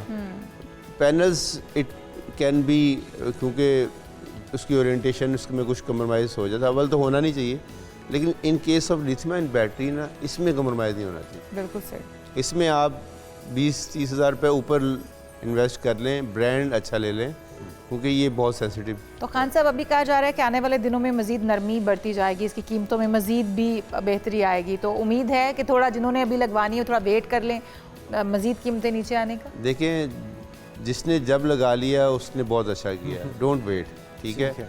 अब जिन्होंने नेट बिलिंग करवा ली थी तो वो तो अच्छे रह गए ना, जिन्होंने शुरू में लगवा लिया था, अब नेट बिलिंग है, ठीक है। और पाकिस्तान, देखें पाकिस्तान जैसे इन्वायरमेंट में यू शुड नॉट वेट, क्योंकि एनर्जी कॉस्ट आपकी नीचे नहीं आने वाली। बिल्कुल ऐसे है। नंबर 1। नंबर 2, डॉलर के अगर प्राइसेस बढ़ जाए, पाकिस्तान की करेंसी डिवैल्यू हो जाए, महंगा हो जाएगा, महंगा हो जाएगा, ठीक है। और शॉर्टेज की रेट जिस तरह अभी हुई थी, फिर महंगा हो जाएगा। तो ये बेहतरीन वक्त है। थैंक यू सो मच आफाक अली खान साहब, वाइस चेयरमैन सोलर एसोसिएशन। और जिस तरह से वो खान साहब कह रहे हैं कि जिस वक्त आपने बैटरी या ये जो सोलर पे आप कन्वर्ट हो गए हैं, वही बेहतरीन वक्त है, पछताना नहीं है, क्योंकि हो सकता है कि आने वाले जो रूल्स हों या पॉलिसीज़ हों वो इससे ज़्यादा आपके लिए नुकसानदेह साबित हो सकते हैं। बिल्कुल, क्योंकि गवर्नमेंट को डे बाय डे नए आइडियाज़ आते हैं, तो इसलिए गवर्नमेंट कुछ भी सोच सकती है, कुछ भी टैक्सेस की भरमार कर सकती है। हम यहाँ पर एक ब्रेक शामिल करते हैं, अब कहीं मत जाएगा, दीगर हम इश्यूज़ होंगे इस ब्रेक के बाद। प्रोग्राम में एक बार फिर से आपको खुशामदीद कहते हैं और अब कुछ खेल के मैदान से आपको बताएं कि दौरा वेस्ट इंडीज़ और इंग्लैंड के लिए शान मसूद को कप्तान बरकरार रखे जाने का इम्कान है, क्योंकि पहले उन्हें निकाले जाने की बातें हो रही थी, लेकिन अब वो कप्तान रहेंगे। लाहौर में पाकिस्तान क्रिकेट बोर्ड PCB की जानिब से लगाया गया रेड बॉल क्रिकेटर्स का प्री सीज़न कैंप ख़त्म हो चुका है और वेस्ट इंडीज़ और इंग्लैंड के खिलाफ सीरीज़ की टीम का ऐलान भी 6-7 जुलाई को होगा। देखते हैं कि कौन से नाम सामने आते हैं और शान मसूद ही कप्तानी करेंगे, किस तरह से अब पहले से बेहतर परफॉर्म किया जा सकेगा, इस सब पर बात करते हैं। अली तनोली स्पोर्ट्स जर्नलिस्ट हमारे साथ मौजूद हैं। अली भाई, आपको वेलकम कहेंगे। एक तो ये कि शान मसूद बरकरार रखे जाएंगे, फैसला खुशाइंद है या फिर आपको लगता है कि तब्दीली होनी चाहिए थी या फिर कोई ऑप्शन मिले ही नहीं? दूसरा, इन दोनों दौरों के लिए, चाहे वो इंग्लैंड हो या वेस्ट इंडीज़ के ख़िलाफ़ हो, हमारे पास कौन कौन से अच्छे प्लेयर्स मौजूद हैं जो कि बैलेंस स्क्वाड की सूरत में सामने आ सकते हैं? जी देखें, आपने जैसे बात की कि ये खुशाइंद है या मसला है, मुझे तो मसला ही लगता है कि अब मामला इस स्टेज पे आ गया है कि कोई कैप्टन बनने को तैयार नहीं है। सलमान अली आगा से बार बार उनको कैप्टनसी की ऑफर की गई, तो वो ये कह के मना कर देते हैं कि भाई मैं ये कैप्टनसी नहीं ले सकता। और उससे जब ऑप्शन पूछी जाती हैं या वजह पूछी जाती है तो उनके पास कोई वजह नहीं है। तो मुझे तो लगता है कि वो अभी तक डर रहे हैं कैप्टन बनने के लिए। और दूसरी उनकी सबसे बड़ी वजह शायद वो ये समझते हो कि मेरी वो परफॉर्मेंस नहीं है, अगर वो समझते हैं, क्योंकि पाकिस्तान में ये कोई समझता नहीं है कि वो हर बंदा जिसकी परफॉर्मेंस नहीं भी है वो ये समझता है कि मेरी परफॉर्मेंस बहुत अच्छी है। दूसरा ये कि अगर देखा जाए तो पाकिस्तान ने अभी रिसेंट एक बहुत बड़ी एक चेंज लेके आए, जिसमें उन्होंने कहा है कि फिटनेस को मेयार बनाया जाएगा और परफॉर्मेंस को मेयार बनाया जाएगा। 80% फिटनेस को करार दिया गया और फिर बाकी चीज़ों को कहा कि उसको भी देखेंगे। उसकी वजह, एक अच्छी वजह ये सामने आई कि जो पुराने नाम हैं जैसे शाहीन शाह अफरीदी जैसे हीरे जो साइड पे हुए, और अभी भी ये कहा जा रहा है कि उनको रेस्ट दिया जा रहा है। जी। बिल्कुल सही। अगर उनको रेस्ट दिया जा रहा है तो किस बेसिस पे रेस्ट दिया जा रहा है? बिल्कुल, ये आपने दूसरी ठीक तरफ कहा कि आपने किन कहा बेसिस पे हीरे- रेस्ट दिया जा रहा है, लेकिन अली भाई ये चीज़ें अनाउंस होने से पहले क्यों ना इन्हें बैकडोर कंफर्मेशन कर ली जाए। अब शान मसूद को कहा गया कि पहले हम तब्दील करेंगे, सलमान अली आगा ने हामी नहीं भरी, तो अब उन्हें बरकरार रखा जाएगा, तो एक कॉन्फिडेंस तो शेक हो गया। उनकी परफॉर्मेंस जो भी थी जैसी भी थी, अब उसमें मजीद कमी आएगी, बेहतरी तो नहीं आ सकती, क्योंकि कुछ ना ऑप्शन मिलने के बाद ही उन्हें दोबारा बरकरार रखा गया। तो ये फैसला साजी का भी तो एक फुकदान नज़र आता है, कोऑर्डिनेशन का भी तो फुकदान नज़र आता है कहीं। जी बिल्कुल, आपने ठीक कहा। हम इतने अरसे से ये बात कर रहे हैं कि टीम के साथ एक तो देखें, अभी माइक हैसन ने एक बयान दिया कि पाकिस्तान को अभी इंतजार करना पड़ेगा नए टैलेंट के लिए। हमें कितना इंतजार करना पड़ेगा, जबकि आपको याद होगा आकिब जावेद से जब सवाल हुआ कि आपको कितना टाइम चाहिए, तो वो उस पर भी इरिटेट हो गए थे। तो मसला ये है कि हम मैनेजमेंट से ये सवाल भी नहीं कर सकते कि आपकी डिसीजन मेकिंग क्या है, आपने प्लेयर को कॉन्फिडेंस कैसे देना है, आपने कैसे उनको ये उनके अंदर ये कॉन्फिडेंस बिल्ड करना है कि वो जाके परफॉर्म करें। मामला ये कि माइक हैसन जैसा आपने कोच रखा हुआ है जो ये कहता है कि मुझे जब टीम मिली तो वो 20% परफॉर्मेंस थी उनकी, और वो कहते हैं कि अब मैं इसको 70% पे ले आया हूँ। तो ये कैसे जज किया उन्होंने? वो हालत ये है कि यहाँ कैप्टन बनने को कोई तैयार नहीं है। शान मसूद आपके पास अकेली ऑप्शन बच गए, और आप जैसे बात कर रहे हैं कि कोई कैप्टन बनने को तैयार नहीं है, उसकी वजह यही है कि टीम में वो चीज़ नहीं है। कोई बंदा सामने आने को तैयार नहीं है, कोई अभी तक हमने वो टीम मैनेज नहीं की। मिडिल ऑर्डर का अभी तक मसला है, हमारे पास ओपनर्स नहीं है। आप अभी ये उठा के देख लें कि हमारे पास जो फास्ट बॉलर्स हैं अभी वो इस वजह से सामने आ गए, या नए बेहतर लड़के इस वजह से सामने आ गए कि फिटनेस को म्यार बनाया गया। जबकि इतने अरसे से मोहम्मद रिजवान ये सवाल उठाते रहे कि भाई आपने किस बेसिस पे ये टीम सिलेक्ट की जाती है, जबकि उनकी हालत ये है कि इस दफा जब फिटनेस टेस्ट हुए तो मोहम्मद रिजवान का नाम सबसे पहले आया कि उनकी फिटनेस बेहतर नहीं है। तो इसका मसला ये है तो कि जो बहुत टीम ज़्यादा है अली भाई, और जिस तरह आप भी निशानदेही कर रहे हैं कि बहुत सारे प्लेयर्स जो है वो इस वजह से अभी सामने आए हैं क्योंकि बहुत सारे प्लेयर्स हमारे अनफिट होने की वजह से उनको साइड पे करना पड़ा, हमारे पास और कोई चॉइस नहीं थी। अच्छा, अगर दोनों वेस्ट इंडीज़ और इंग्लैंड सीरीज़ के इंग्लैंड की कंडीशंस को देखा जाए तो उसमें प्रेफरेंस दी जा रही है फास्ट बॉलर्स को, और कहा जा रहा है कि ज़्यादा फास्ट बॉलर्स पर इन्हसार किया जाएगा। आप क्या समझते हैं दुरुस्त फैसला होगा? और फिर एक स्पिनर भी बीच में शामिल किए जा रहे हैं, साजिद खान, जो कि लगता यह है कि बस उसके अलावा भी और कोई चॉइस नहीं थी। तो आप समझते हैं कि ये बेहतरीन फैसला है? देखिए, जैसे मैंने आपको कहा कि फिटनेस की वजह से ना नए लड़कों को मौका मिला। अब देखें, हम इतने अरसे से ये बात कर रहे थे जब हारना ही है तो नए बच्चों के साथ हारे ना, उनको मौका तो मिले, एक्सपोजर तो मिले।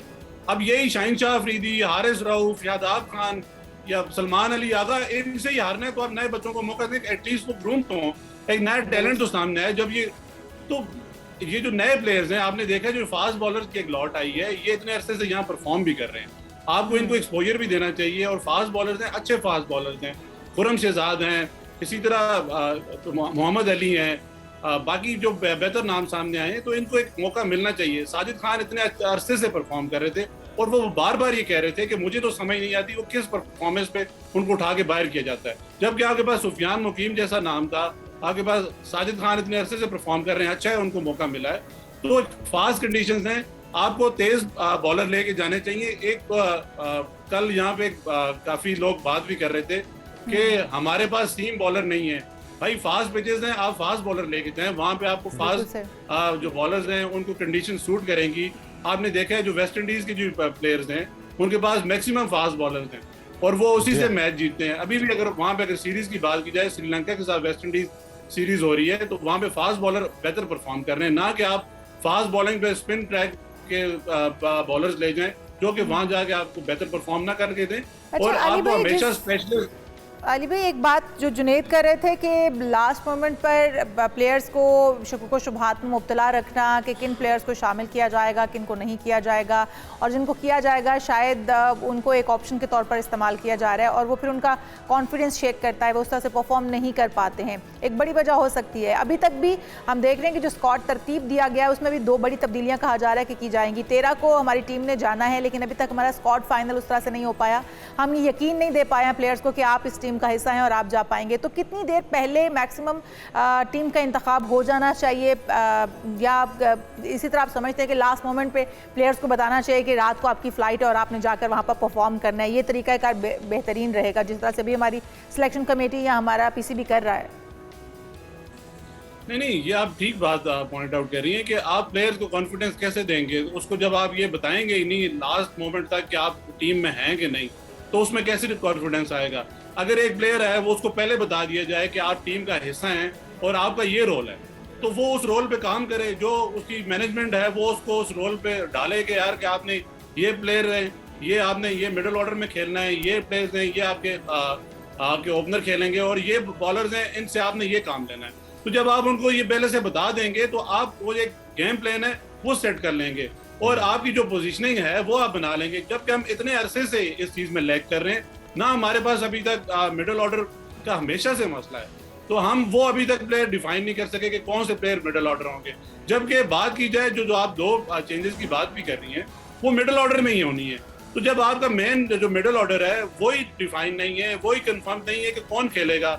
आपके पास मोहम्मद रिजवान है, उनकी फिटनेस का मसला है, सबके कुछ ना कुछ मसाइल हैं और इन्हीं मसाइल का शिकार हमारी टीम भी है और उनकी परफॉर्मेंस भी है। 5 या 6 को अनाउंस कर दिया जाएगा और 9 से 12 जुलाई तक ये तरबियती कैंप भी होगा, लेकिन अभी तक सरप्राइज के लिए आप भी तैयार रहिए, हम भी इंतजार करते हैं। बहुत शुक्रिया, अली तनूली हमारे साथ मौजूद थे। यहाँ पर एक ब्रेक शामिल करते हैं, हम कहीं मत जाएगा, दीगर हम शुरू होंगे इस ब्रेक के बाद। Stay with us. Welcome back. और एक बार फिर से बात कर लेते हैं मौसम की। और जो फोकास्ट थी वेदर सिस्टम की, उसके मुताबिक हमने देखा कि 1 से 6 जुलाई में कहा जा रहा था कि प्री मानसून का आगाज़ हो जाएगा।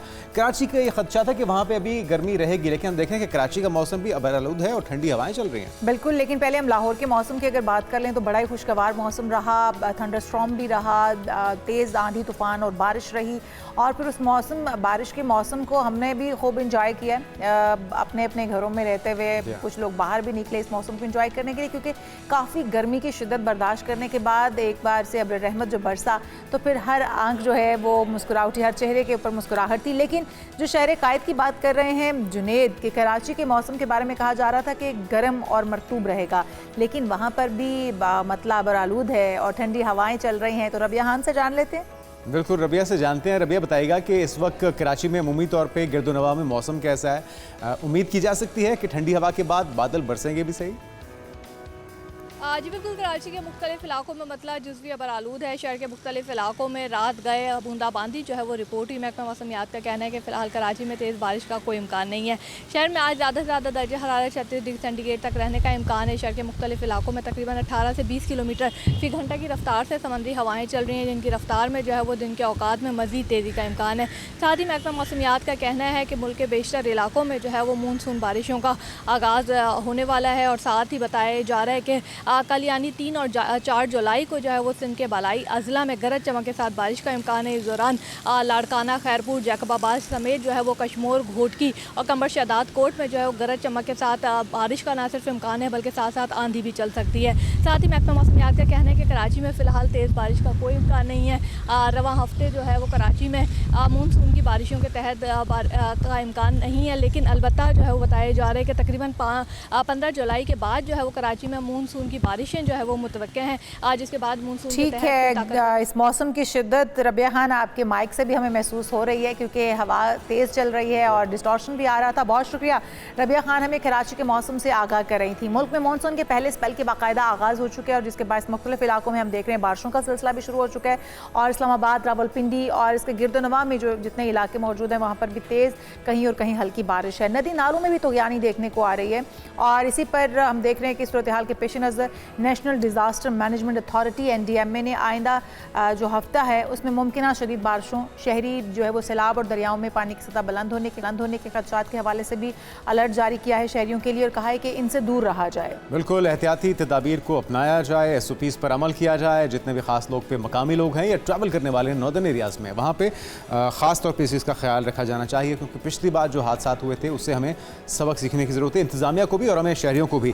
तो हमारे साथ मौजूद हैं मरियम शबीर साहबा, माहिर माहौलियात। आपको वेलकम कहेंगे मरियम साहबा। इस बार क्या क्या एहतियात बरतनी होगी कौमी सतह पे भी और हुकूमती सतह पे भी? वज़ीर आला की तरफ से भी इजलास उन्होंने कंडक्ट किया, वज़ीर आज़म ने भी SOPs जारी किए हैं और ख़ुसूसी तौर पे तमाम महकमों के दरमियान कोऑर्डिनेशन की हिदायत की है। किस किस को क्या क्या ज़िम्मेदारी है जिसका हमें यकीनी तौर पे किरदार अदा करना होगा, इसमें कंट्रीब्यूट करना होगा ताकि कोई नागवानी वाक़या पेश ना आए? जी देखिए, प्राइम मिनिस्टर साहब ने ये जो मीटिंग की है ये जब आफत हमारे सर पे आने वाली होती है तो हमारे यहाँ तो रिएक्शनरी मेजर्स लिए जाते हैं। ऑल्दो एनडीएमए जो है वो ऑल ईयर राउंड तैयारियां जो है वो कर रहा होता है, क्योंकि ज़्यादा जो बजट एलोकेशन भी हमारे यहाँ होती है वो प्रोएक्टिव मेजर्स की नहीं होती, बल्कि एक डिज़ास्टर होना होता है उसके रिस्पॉन्स के लिए ज़्यादातर होती है।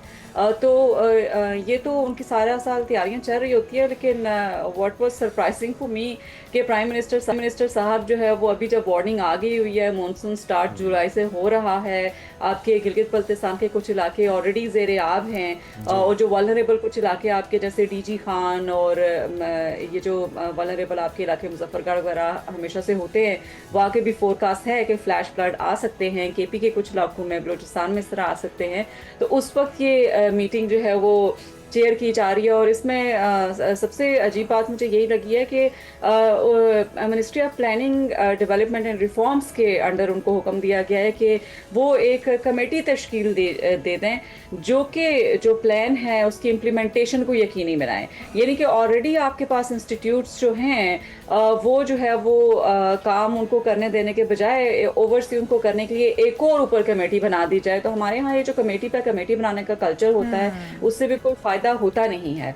तो जहाँ तक बात है कि क्या करना चाहिए, इसमें मुझे जो अभी तक प्रॉब्लम नज़र आ रहा है वो यही है, पिछले साल की तरह भी, कि हमारे यहाँ जो एनडीएमए ने तैयारी की हुई है उसमें बिल्कुल वो एंटीसिपेटरी तो नहीं होती, रिएक्टिव ही होती है, क्योंकि उनका जॉब रोल यही होता है कि डिजास्टर जब आएगा तो उसको रिस्पांस उनने देना है। तो उस पर उनने लेयर्स की फॉर्म में जो तैयारी करनी होती है वो तो उनने ऑल लेवल पे की हुई है। लेकिन जो कोऑर्डिनेशन है आपके लोकल अथॉरिटीज़ के साथ, जो आपके लोकल है उनके साथ, जो रिमोट आपके इलाके हैं, फिर जो अर्ली वार्निंग जो मेट डिपार्टमेंट के थ्रू एनडीएमए देता है हमें, वो अर्ली वार्निंग्स जो है वो कम्युनिटीज को कैसे पहुंचेंगी, हर एक को जो शहरों में लोग हैं। अच्छा, लास्ट टाइम भी हम बात कर रहे थे मरीम साहिबा कि जब इस तरह की बहुत सारे वाकयात सामने आए जहां पर कोऑर्डिनेशन की कमी भी नज़र आई, इदारे उतने मुतहरक नज़र नहीं आए जितने होने चाहिए थे उस सूरत हाल के अंदर, और फिर हम बार बार ये बात करते रहे कि अलार्मिंग जो सिचुएशन है उसी के अंदर हम फिर इस तरह के इजलास या इस तरह की गुफ्तगू करते हैं कि हमें तमाम इदारों को अलर्ट करना है, पहले से क्यों नहीं,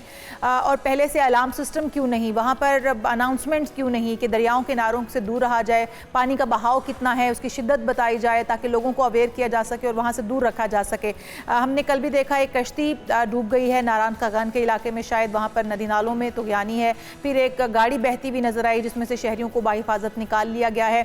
तो इस तरह के जो आप भी जिसकी बात कर रही हैं कि एक तो कोऑर्डिनेशन बहुत होना ज़रूरी है, बेहतरीन कोऑर्डिनेशन होना, और दूसरा वहाँ के जो मकामी लोग हैं उनको अलर्ट करना, पहले से उनको इस चीज़ की आगाही देना कि पानी की शिद्दत कितनी होगी और नदी नालों में पानी का बहाव क्या होगा, बारिश कितनी हो सकती है इन इलाकों में, ये बताना भी तो बहुत ज़रूरी है।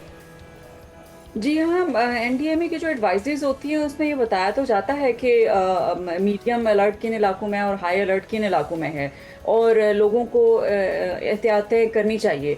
लेकिन प्रॉब्लम ये है कि ख़ास तौर पर जो कम्युनिटीज़ वल्नरेबल एरियाज़ में हैं उनके लिए एडवाइजरी में सिर्फ इतना कह देना कि एहतियात करें, वहाँ से आप इवैक्यूएट कर जाएं, ये काफ़ी नहीं है। उनके लिए टेम्पररी शेल्टर्स का तयन करना कि कहाँ वो निकल के अपने घरों से जाएँ, अपने वैल्यूएबल्स लेके कहाँ जाएँ। ख़ास तौर पर वो लोग जो लाइव स्टॉक के ऊपर, जानवरों के ऊपर या अपने फसलों के ऊपर डिपेंडेंट है, वो लाइव स्टॉक के समेत उनका बंदोबस्त किस जगह पर है वो जाएँ, ये कम्युनिकेट करना भी ज़्यादा ज़रूरी है। और जहाँ तक आप इनफरादी सतह पर बात कर रही थी कि क्या जिम्मेदारी है, तो मेरे साथ कुछ सोशल मीडिया पर ऐड हैं जर्नलिस्ट दोस्त, तो उनमें जो गाड़ी बह के जा रही थी उसमें एक जर्नलिस्ट ने लिखा हुआ था कि ये जो एक जिनकी थी वो बेसिकली टिकटॉक बनाने के लिए और वायरल होने के लिए खुद दरिया में घुसे थे। तो ये उनकी किस्मत अच्छी थी कि वहाँ के जो लोकल्स थे, जो ट्रेन लोग थे, उनने उनको बचा लिया। तो जो इस किस्म का जो टिकटॉक का नासूर हमारे यहाँ बन गया है, मुझे लगता है कि जो चाइना है हमें उससे सीखना पड़ेगा कि उन्होंने सारे टिकटॉकर्स को, उन लोगों को जिनके पास एक फॉर्मल एजुकेशन की डिग्री नहीं है, उन सबको बैन कर दिया है टिकटॉक के ऊपर से। सिर्फ बिल्कुल, वही लोग शहरियों को allowed- भी जिम्मेदारी का मुजाहरा करना होगा और कुदरत के साथ तो आप बाहर मुकाबला नहीं कर सकते, आप जितनी मर्जी आपके पास पावरफुल कार हो या जीप हो। अच्छा, ये स्पेल एक तो प्री मानसून का आगाज़ 1 से 6 तक कहा जा रहा है, ओवरऑल मानसून इस बार कितना शदीद हो सकता है? क्योंकि 2 तरह के अलर्ट्स हमने देखे, एनडीएमए की तरफ से बार बार अलर्ट जारी किए गए, इसके तबाहकुन होने का इम्कान जाहिर किया गया, महकमा मौसमियात की तरफ से कहा गया कि मामूल से कम बारिशें होंगी। आप क्या कहती हैं कि क्लाइमेट चेंज के असरात इस बार मानसून में किस तरह से देखे जाएंगे और क्या क्या चीज़ें हैं जो अभी हम फौरी तौर पे कर सकते हैं इसका सामना करने के लिए या महफूज रहने के लिए? जी बिल्कुल, आप देखें कि ये जो एलनीनो की कंडीशंस हम पैसिफिक ओशन का आपके प्रोग्राम में भी जिक्र कर चुके जी। हैं, उसकी वजह से ये तो ऑलरेडी फोरकास्टेड था कि इस साल आपकी मॉनसून की जो है पैटर्न जो है वो आपके कम रहेंगे, मामूल से आपकी कम बारिशें होंगी। लेकिन साथ ही साथ उसकी वजह से ये भी फोरकास्ट थी कि आपकी जो हीट वेव्स हैं वो ज़्यादा इंटेंस और ज़्यादा रहेंगी। आप देखें कि अभी भी आपके जैकबाद और कुछ इलाके ऐसे हैं जहाँ पर 54 डिग्री सेल्सियस आपका चला गया है, जो कि बियॉन्ड ह्यूमन कैपेसिटी है कि वहाँ पर रहें। बहरहाल उसकी वजह से हुआ ये है कि आपका दर्जा हरारत की वजह से, हीट वेव्स की वजह से जो आपके नॉर्थ में ग्लेशियर्स हैं वो बहुत तेज़ी के साथ मेल्ट हो रहे हैं, और उसके साथ एडिशन में जब बारिश हो रही है आपकी मानसून की वजह से, जो थोड़ी बहुत ही हो रही है, जो आपकी 33 झीलें थी वो बहुत रिस्क पर है, उनमें से झीलें जो है वो फट रही हैं, जिसकी वजह से आपके जो लोअर रैपेरियन हैं वो जो है वो फ्लड हो रहे हैं। साथ ही साथ जो है वो मानसून की फोरकास्ट अगर आप ये देखें तो इंडिया में भी जो है वो इस वक्त मानसून का सिलसिला शुरू हो गया हुआ है जुलाई में, तो वहाँ से जो दरिया में पानी छोड़ने का सिलसिला होगा वो भी हमारे लिए एक प्रॉब्लम क्रिएट कर सकता है, जैसे कि लास्ट ईयर भी किया है।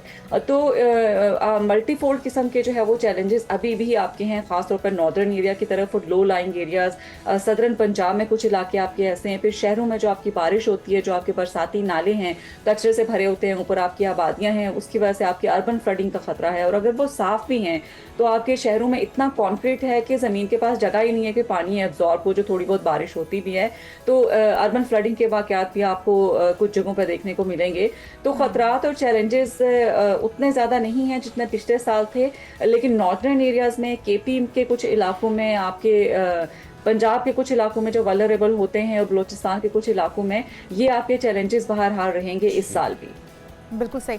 अच्छा मरियम साहिबा, जिस तरह चैलेंजेस की बात हो रही है उसी तरह से हम इसके ऊपर हुकूमती इक़दामात की भी बात करते हैं। वैसे तो हमें मौसमियाती तब्दीलियों का बहुत बड़े पैमाने पर सामना करना पड़ रहा है, वेदर पैटर्न चेंज हो रहे हैं, हमारी फसलें तबाह हो रही हैं, लेकिन हम देखते हैं कि बजट के अंदर भी हमारी हुकूमतों की तरजीहात शायद ये नहीं है। अभी मौसम को उस तरह से नज़रअंदाज किया जा रहा है, इनकी तब्दीलियों को उस तरह से नज़रअंदाज किया जा रहा है जिस तरह से प्रायोरिटी लिस्ट पर होना चाहिए उस तरह से नहीं है। तो आप समझती हैं कि इस बार जो हमारी हुकूमत ने इक़दामात किए हैं, जितना बजट एलोकेट किया है वो काफ़ी होगा हमें मौसमियाती तब्दीलियों से निपटने के लिए, या फिर इससे भी ज़्यादा हंगामी सूरत पर हमें कुछ इक़दामात करने की ज़रूरत थी जो कि हम नहीं कर पाए और इस साल भी हमें इन्हीं चीज़ों से गुजरना पड़ेगा जिनसे हमने लास्ट टाइम भी तकलीफ बर्दाश्त की हैं, जिनसे गुजरे हैं? जी, बजट को अगर आप देखें तो इस साल जो है वो काफ़ी ज़्यादा क्लाइमेट चेंज मिनिस्ट्री और क्लाइमेट चेंज पर बजट को स्लैश कर दिया गया है, यानी कि कम कर दिया गया है। और जो ज़्यादातर बजट आपको एलोकेट हुआ है वो बजाय मिटिगेशन और अडेप्टेशन की मद में देने के, आपके ज़्यादातर रिएक्शनरी मेजर्स और रिस्पॉन्स जो डिज़ास्टर का है उस पर जो है वो मुतय्यन किया गया है। तो बजट तो आज भी प्रॉब्लम है हमारे लिए, और ख़ासतौर पर ये जो हमारे रेलिवेंट डिपार्टमेंट्स होते हैं जिनको इम्प्लीमेंट करना होता है क्लाइमेट चेंज रिलेटेड प्रोजेक्ट्स में, उनकी अपॉइंटमेंट्स भी आप देखें कि इस टेन्योर में बहुत लेट हुई थी। आपके जो climate change minister doctor Mossadegh Malik साहब हैं वो बहुत अरसे के बाद जो है वो एक मिनिस्टर अपॉइंट किए गए थे इस टेन्योर में, और उससे पहले जो है वो क्लाइमेट चेंज साहिबा की जो कोऑर्डिनेटर थी रुमीना खुर्शीद आलम, उनकी भी अपॉइंटमेंट काफ़ी लेट हुई थी विद लिमिटेड पावर्स।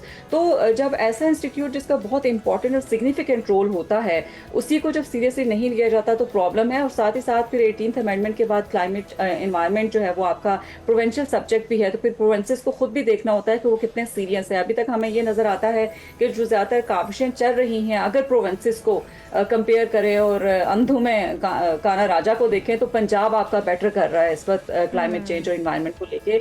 बाकी प्रोवेंसेस तो आपके उसी के उसी तरह ही हैं, और बलूचिस्तान तो सबसे पीछे है। केपी में कोई पॉलिटिकल आपको उस तरह से लीडरशिप नज़र नहीं आती जिसकी वजह से केपी में बेहतर इक़दाम किए जाए, और नॉर्दर्न एरियाज़ का तो सबको मालूम है ही है कि वहाँ पे क्या सिचुएशन हमारी रहती है। वहाँ पे भी काफ़ी ज़्यादा क्लाइमेट चेंज पे काम करने की ज़रूरत है, क्योंकि वहाँ की जो कम्युनिटीज़ हैं वो बहुत ज़्यादा जो है वो ना वहाँ पे बिजली होती है बहुत सारे इलाकों में, और ना वहाँ पे कम्युनिकेशन के बहुत ज़्यादा सिलसिले होते हैं, तो बहुत ज़्यादा वल्नरेबल आपकी होती हैं। तो बजट जो है वो मज़ीद एलोकेट करने की ज़रूरत है आपको। और इसके अलावा जो इंटरनेशनल फंडिंग हमारी होती है लॉस एंड डैमेज फंड में, क्लाइमेट एडेप्टेशन फंड में, ग्रीन क्लाइमेट फंड की मद में, उसमें आपका जो यूएस पेरिस एग्रीमेंट से निकल गया हुआ है ट्रंप साहब की गवर्नमेंट के दौरान, तो वो आपका मेजर स्लैश जो है वो पूरी दुनिया को ऑलरेडी वहाँ पे बजट का लग गया हुआ है यूएन इदारों में। तो उस हिसाब से जो आपको प्रोजेक्ट्स मिलने होते थे वो भी बहुत कम हो गए, और अभी भी जो आपको प्रोजेक्ट्स मिलते हैं इंटरनेशनल फंडिंग की मद में वो कंडीशंस और टर्म्स के साथ और छोटे छोटे प्रोजेक्ट्स की फॉर्म में मिलते हैं, जो कि बहुत फ़ायदा नहीं देते हैं पाकिस्तान के लिए। तो आपको क्लाइमेट रेजिलिएंट इंफ्रास्ट्रक्चर खास तौर पर खड़ा करने के लिए पाकिस्तान में, जो कि मेजर आपका एरिया है इन्वेस्टमेंट का क्लाइमेट चेंज को अगर आप देखें, चाहे वो हीट वेव्स हैं, चाहे वो फ्लडिंग है, चाहे आपका सी लेवल राइज है, कोई भी चैलेंज आप देखें, वाइल्ड फायर्स हैं, उसमें सबसे ज़्यादा आपका जो है वो क्लाइमेट रेजिलिएंट इंफ्रास्ट्रक्चर पर है। तो उसके लिए हमें बहुत पैसा चाहिए। तो डेफिनेटली उस पर जो है वो कुछ मैकेनिज्म्स हमें एक्टिवेट करने की ज़रूरत है, कोई मज़ीद पुश करने की इंटरनेशनल कम्युनिटी की ज़रूरत है, और घर के अंदर जब बजट एलोकेशन होती है में बजट को बढ़ाने की जरूरत है, जिसमें एंटीसिपेटरी एक्शन पे और हमें आखिरी मौके पर जब इस तरह का मौसम आन पड़े, मुसीबत आन पड़े, उस वक्त इजलास हों या फिर कमेटियां तश्कील दी जाएं, उससे ज़्यादा हमें ज़रूरत है कि इसके ऊपर एक तो बजट को बढ़ाया जाए और बेहतरीन पॉलिसीज़ बनाई जाएँ, और फिर पूरा साल इसके ऊपर काम होना चाहिए, ना कि आखिरी महीने काम होना चाहिए, ताकि हम फिर उसके बाद शिकवे और ये सोचते रहें कि पानी ज़्यादा आया था तो इस वजह से हम बह गए या हमारी फसलें तबाह हो गई, हम अपने शहरियों को बचा नहीं पाए। बहुत शुक्रिया मरियम शबीर साहिबा हमारे साथ मौजूद थी, माहिर माहौलियात। यहाँ पर एक ब्रेक शामिल करते हैं, ब्रेक के बाद हाजिर होते हैं, हमारे साथ रहेगा। प्रोग्राम में एक बार फिर से आपको खुशामदीद कहते हैं नाज़रीन। कुछ अच्छी खबरें भी हैं हमारे पास। आलमी और मकामी मार्केटों में सोने की कीमतों में नुमाया कमी, और आपके लिए तो बहुत ही अच्छी खबर है, तमाम खवातीन के लिए भी, खवातीन के लिए भी और मर्द हजरात के लिए भी जिन्होंने खरीद कर देना है, तो जिसके बायस खरीदारी और सरमायाकारी दोनों की तवज्जो जो है एक बार फिर से इस कीमती धात की जानिब मबजूल हो चुकी है। आलमी मार्केट में अगर हम बात करें तो फी ऑन्स सोने की कीमत में $52 की कमी के बाद अब $3,972 की सतह पर वो आ चुका है, जिसके साथ पाकिस्तान समेत हम देख रहे हैं कि मुख्तलिफ मकामी मार्केट्स पर भी मुरतब हो रहे हैं। जी हाँ, लेकिन सवाल यह है कि क्या ये बेहतरीन वक्त है सोना खरीदने का या चांदी खरीदने का, या अभी और इंतजार कीजिए, अभी और नीचे इसकी कीमतें आ सकती हैं। इस पर बात करते हैं। हमारे साथ मौजूद हैं रियाज बुखारी साहब, गोल्ड मार्केट एक्सपर्ट हैं। बुखारी साहब, आपको वेलकम कहेंगे। अच्छी बात है सोना काफ़ी नीचे आ गया, जिस तरह से आपने भी फोरकास्ट की गाय बगाए बिटकॉइन के बारे में रहे कि ये नीचे आएगा, लेकिन क्या ये सोना और ये सारी चीज़ें मार्केट और नीचे की तरफ आएगी या ये बेहतरीन वक्त है खरीदारी का? देखिए 4-5 दिन से जो गोल्ड है ये 33,900 और 50 के दाम ये मूव कर रहा है। ये इसका सपोर्ट लेवल है, यहाँ से मार्केट जो है वापस मुड़ जाती है। मैं समझता हूँ यहाँ से हम एक अच्छी तेजी देखने को मिलेगी, और जहाँ ये डिप ले तो इसको खरीदना चाहिए गोल्ड को। अगर आप फिजिकल खरीद रहे हैं तो फिजिकल खरीदें, या आप ट्रेडिंग कर रहे हैं तो अगर आप एज ए ट्रेडर हैं तो 39.50 पे आप बाई करें, और आपका जो स्टॉप लॉस हो वो 39 से बिलो हो, यानी 38.90 के अराउंड आप इसका स्टॉप लॉस लगा सकते हैं। अगर मार्केट 38.90 पे क्लोज होती है, यानी 3900 के नीचे क्लोज होती है, तो फर्दर ये नीचे जा सकता है, वरना यहाँ से एक अच्छा यानी इसमें रिएक्शन आएगा, इसमें बाउंस बैक यानी $100-200 इसमें बढ़ सकते हैं, मे भी ज़्यादा भी इसमें तेज़ी आ सकती है। तो मैं यही कहूँगा कि जो फिजिकल लेना चाहते हैं वो बेशक ले लें इसमें, तो इसमें कोई मजायका नहीं है। जब 5600 ये था तो उस वक्त जो गोल्ड था यानी 5,80,000 70,000 पे था, अब ये 4.25 लाख पे है। लेकिन एक चीज़ मद्देनजर रखनी होगी कि इस वक्त जो डॉलर है $280 का है, 280 रुपये का $1 है। अगर ये हो जाता है $150 का, जिस तरह आज से 3 साल पहले था, तो ये गोल्ड जो है जो 4.25 लाख का है वो 2.25 लाख का हो जाएगा। तो लिहाजा ध्यान से आप काम कीजिएगा। जी बिल्कुल सही। अच्छा, गोल्ड का तो आपने बता दिया हमें किस तरह से हमें, अगर हम फिजिकली खरीद रहे हैं या फिर हम स्टॉक मार्केट में इन्वेस्ट कर रहे हैं। अच्छा, ये भी बता दीजिएगा और कौन सी धात के ऊपर हमें इस वक्त इन्वेस्ट करने की ज़रूरत है जिसकी कीमतें आने वाले दिनों में ऊपर जा सकती हैं? देखिए मेरी नज़र में है ना सिल्वर है। सिल्वर ऊपर $121 से भी अबव ये तजावज़ कर गई थी सिल्वर। और इस वक्त ये सिल्वर चल रही है 57, 56 के अराउंड। 52% इसमें डिक्लाइन आया है। मार्केट का रूल यही है, कोई भी मार्केट 50% उसमें रिएक्शन है तो उसको बाय करना चाहिए। और दूसरी बात ये है कि सिल्वर जो है वो सोलर पैनल में, दूसरी यानी इलेक्ट्रॉनिक्स में और चीज़ों में इसका इस्तेमाल होता है, इसका लेबर नहीं बनता, तो लिहाजा सिल्वर में एक अच्छी तेजी आ सकती है। जो अगर 57 डॉलर के अराउंड अगर आप सिल्वर को बाई करते हैं तो ये $100 भी ये क्रॉस कर सकता है सिल्वर। तो जी बुखारी साहब, आपने हमें बिटकॉइन का भी कहा था जिस वक्त वो 89,000 पे था, आपने कहा था कि शायद 47,000 तक भी जा सकता है और हमने देखा कि वो एक रोज़ पहले 59,000 तक भी पहुंचा है। तो अभी ये दोबारा बाउंस बैक करेगा या इसमें और पोटेंशियल है नीचे जाने का? सोने का, चांदी का तो आपने बता दिया, क्रिप्टो के अंदर भी इन्वेस्ट करना चाहिए और इसका दारोमदार किन चीज़ों पे है? जंग रुकने का इंतज़ार किया जा रहा था, जंग तो तकरीबन रुक चुकी है, मुआहिदा MOU पर दस्तखत भी हो चुके हैं, तो अभी तक ये बाउंस बैक कीमतें कब तक कर सकती हैं? ये जो इसका BTC का मैंने कहा था, बिटकॉइन का, उस वक्त ये 82,000 के अराउंड था, अब ये तकरीबन 60,000, 59,000, 58,000 के अराउंड ये आ गया है। और इसका जो बॉटम है वो जुलाई अगस्त के अराउंड में देख रहा हूँ। अगर ये किसी निचले लेवल पे आए यानी 30,000 के अराउंड आए या नीचे इसके आए तो फिर इसको बाई करना चाहिए। तो अभी इसकी मुझे नहीं समझ, क्योंकि इसका जो टॉप बना है वो यानी 82,000 के अराउंड, जब मैंने कहा था कि इसमें अच्छा खासा डिक्लाइन आएगा तो वो 60,000 से वो नीचे आ चुका है इस वक्त। अब इसको फर्दर देखना है कि ये कहाँ तक डिक्लाइन इसमें आएगा। देखिए कोई भी मार्केट स्ट्रेट नीचे नहीं जाती, इसमें रिएक्शन आते रहते हैं। मुझे अभी बिटकॉइन का कुछ समझ में नहीं आ रहा, जब इसका बॉटम बनेगा तो यकीनन मैं आपको बता दूंगा कि अब इसका बॉटम बन चुका है, इसको आप बाई कर सकते हैं। जी ठीक है। अच्छा बुखारी साहब, ये भी ज़्यादा बताइएगा कि जितनी कीमत अभी नीचे आई है आलमी मंडी में भी, पाकिस्तान के अंदर भी उसके साथ देखे जा रहे हैं गोल्ड की, उसकी वजूहात क्या हैं? क्या जंग का खात्मा ही इसकी बड़ी वजह है या कोई और वजह भी है? नहीं, जंग का खात्मा इससे कोई ताल्लुक नहीं है। जब जंग स्टार्ट हुई थी तो उस वक्त बेसिकली ये होता है कि लोग बाई करते हैं। उस वक्त ये 5400 के अराउंड था, 5400 के अराउंड, वहाँ से मार्केट जो है $41 तक ये आ गया था, $4100 तक गोल्ड आ गया था। इस पे डिपेंड नहीं करता, ये न्यूज़ पे है या डॉलर पे है। अगर डॉलर में स्ट्रेंथ आती है तो ये यानी ये कमजोर होता है, गोल्ड की प्राइसेस नीचे जाती हैं। और अगर डॉलर वीक होता है तो फिर गोल्ड की प्राइसेस अप होती हैं। और आजकल ये जो है ये न्यूज़ पे ही चल रहा है, न्यूज़ आती है, अचानक कोई न्यूज़ आती है, यकदम ये $200-300 बढ़ जाता है, फिर क्यों न्यूज़ आती है $200-300 ये नीचे चला जाता है। लेकिन 5,950 के अराउंड मैंने देखा है कि ये एक सपोर्ट लेवल है और यहाँ पे 5-6 दिन हो गए मार्केट ने इसको गोल्ड ने ब्रेक नहीं किया। तो यहाँ से मैं समझता हूँ कि इसमें रिएक्शन यानी अपवर्ड मूवमेंट इसमें आ सकती है, अनलेस के ये 5,900 के नीचे अगर क्लोज हुआ तो फिर ये और फर्दर नीचे जा सकता है, वरना यहाँ से गोल्ड जो है इसकी प्राइसेस अप हो जाएंगी। अब ट्रेडर्स के लिए देखें ये है कि पाकिस्तान में कोई ऐसा इदारा नहीं है कि जहाँ पे हम इन्वेस्ट कर सकें।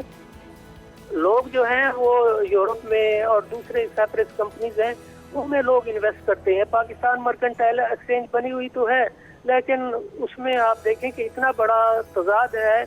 अब मंडे को वो 3 बजे ओपन होती है, एशियन मार्केटें जो है वो 3 बजे ओपन हो जाती हैं, लेकिन ट्यूसडे को वो जो है 3:30 पे ओपन होती है पाकिस्तान मर्केंटाइल एक्सचेंज। और आधे घंटे में जो मार्केट है वो यानी $30 से $50 तक वो मूव कर जाती है। तो यहाँ पे सिवाय लॉस के और कुछ नहीं है, ये एक यूजलेस है पाकिस्तान मर्केंटाइल एक्सचेंज, इसमें तो इन्वेस्ट करना ही नहीं चाहिए। जो भी इन्वेस्ट करता है, मैंने कई लोगों से पूछा, उन्होंने कहा अगर आपने लॉस करना है तो आप पाकिस्तान मर्केंटाइल एक्सचेंज में इन्वेस्ट करें। दूसरा आदमी यहाँ ये है कि कुछ प्राइवेट कंपनियां पाकिस्तान में ऐसी हैं जो सादा लोगों को घेर लेती हैं और उनको ट्रेड कराती हैं और उनमें जो है वो यानी बकेट शॉप होती हैं उनमें ठीक है, तो 99% जितने भी इन्वेस्टर्स हैं उनको सोच समझकर इन्वेस्ट करना होगा और कहीं ऐसी जगह पर इन्वेस्ट ना कर बैठें जहां पर फिर उनको हाथ मलने पड़े। बहुत शुक्रिया। हमारे साथ रियाज बुखारी साहब गोल्ड मार्केट एक्सपर्ट मौजूद थे। कहना यह है कि अभी मजीद भी गोल्ड जो है वो कुछ लेकिन नीचे आ सकता है। 3950 से नीचे अगर ये नहीं जाता तो फिर ये बेहतरीन वक्त है सोना खरीदने का। ये बाउंस बैक करेगा और फिर कहने वाले तो ये भी कहते हैं कि 6000 ये शायद उसको भी क्रॉस कर सकता है, तो एक बेहतरीन इन्वेस्टमेंट इसको खरीदारी की सूरत में हो सकती है। बिल्कुल जी। यहाँ पर एक ब्रेक शामिल करते हैं, आप कहीं मत जाएगा। दीगर अहम इशूज़ होंगे इस ब्रेक के बाद हमारे साथ। Welcome back. कतर के दारुल-हुकूमत दोहा में ईरान और अमेरिका के दरमियान तकनीकी मुज़ाकरात जारी हैं। कतरी टीवी अल जज़ीरा की तरफ से रिपोर्ट की गया और ये बताया गया कि अल जज़ीरा ने कहा है मुज़ाकरात के लिए 3 वर्किंग ग्रुप तश्कील दिए गए हैं। वर्किंग ग्रुप जोहरी प्रोग्राम, मुंजमद ईरानी असासों की वापसी और माली मामलात पर बातचीत करेगा। ईरान की तरफ से मुसलसल कहा जा रहा है कि जी हम मुज़ाकरात के ख्वाहिशमंद हैं, लेकिन अपनी शराइत पूरी होने की सूरत में। और जो पहला नुक्ता है, पहली जो शिक है उसके अंदर वो यही है कि लबनान के ऊपर हमलों को भी बंद किया जाए। और हम देख रहे हैं कि इजराइल मुसलसल ये कोशिश कर रहा है कि इस अमल को सबूताज करे। बिल्कुल जी। और जो अमेरिका के दावे थे, डोनाल्ड ट्रंप के दावे थे कि जो लास्ट ट्यूसडे गुजरा उसको एक मुलाकात दोनों ममालिक की आपस में शेड्यूल थी, लेकिन ऐसा कुछ भी नहीं है क्योंकि दोनों ममालिक की अभी तक कोई डायरेक्ट रवाबत आपस में नहीं है। इसी हवाले से हम बात करते हैं। हमारे साथ मौजूद हैं डॉक्टर मोइन साहब, माहिर आलमी अमूर हैं। आप वेलकम टू शो कहेंगे आपको। डॉक्टर साहब, ईरान के लिए जो $3 अरब के फ़ंड्स हैं उनकी भी बताया जा रहा है कि इब्तदाई तौर पर उन्हें भी रिलीज़ कर दिया गया है और साथ ही साथ ईरान की जानिब से एक और जो शर्त रखी गई है कि हर मुज़ाकरात की पेशरफ्त के साथ ही $3 अरब रिलीज़ करने होंगे। तो क्या अमेरिका के लिए सूटेबल होगा और इस शर्त को मानने के लिए वो तैयार है? और दूसरा, जिस तरह से डोनाल्ड ट्रंप तो कहते थे कि मुज़ाकरात होने जा रहे हैं दोनों अफ्रीकैन के माबैन, लेकिन जो ईरान की जानिब से भी और अभी जो अल जज़ीरा की रिपोर्ट भी है वो यही बताती है कि अभी तक दोनों का डायरेक्ट कोई भी राब्ता नहीं है। 3 टीमें जो तश्कील दी गई हैं वही अभी तक इन मामलात को पर गौर कर रही हैं और इनको देख रही हैं। आप क्या कहते हैं? पहले तो बहुत शुक्रिया आपने मधु किया, आपको, आपकी टीम को, आपके देखने को सुबह बखैर। देखिए, ये मुज़ाकरात के अंदर कभी रुकना और कभी चलना ये आपको मुसलसल नजर आएगा और उसकी वजूहात हैं। एक वजह जो है डोमेस्टिक पॉलिटिक्स के प्रेशर्स हैं, दूसरी वजह स्ट्रक्चरल एनिमिटी है, तीसरी वजह 47 सालों का सफर आपको नजर आता है और चौथी वजह यह कि ईरान के अंदर मुसलसल ये राय पाई जाती है कि एक पैटर्न है अमेरिका के तासुर के अंदर, बिहेवियर, बर्ताव के अंदर, कि मुज़ाकरात के बाद वो अपने वादों से भूल जाते हैं और इसी वजह से सदर पज़ेशियां को बयान देना पड़ा कि ये मुज़ाकरात with the approval of the रहबर हम कर रहे हैं और रहबर की तरफ से हालांकि ये तासुर मिल रहा है कि गालिबन वो इन मुज़ाकरात के लिए किसी हद तक रजामंद नहीं है। लेकिन ये जो अमेरिका का तासुर है बदकिस्मती से, ये अब फार ईस्ट एशिया में भी है। जब से वहाँ से थार्ड सिस्टम और स्पेशल कॉन्टीजेंट नेवल फोर्स का जापान से शिफ्ट किया मिडल ईस्टर्न वॉर की तरफ और जो बैटरीज थी मिडल ईस्ट के अंदर उसे इजराइल शिफ्ट किया, तो ये तासुर उमूमी तौर पे पाया जाता है खुद अमेरिकन थिंकर्स के अंदर कि क्या अमेरिका अपने अलाइज के लिए रिलायबल फ्रेंड है या नहीं है।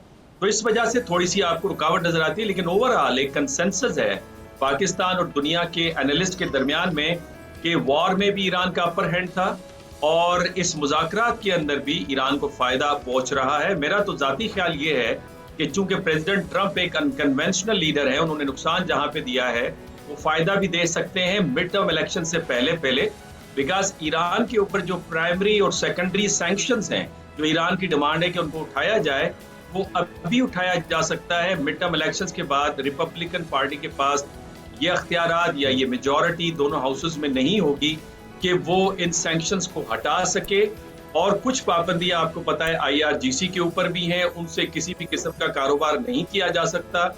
उनसे भी पाबंदियां अगर हटानी है तो एक बिल पास कराना होगा, लॉ पास करवाना होगा। उसी सूरत में होगा जब रिपब्लिकन पार्टी दोनों हाउसेस में मेजॉरिटी में होगी।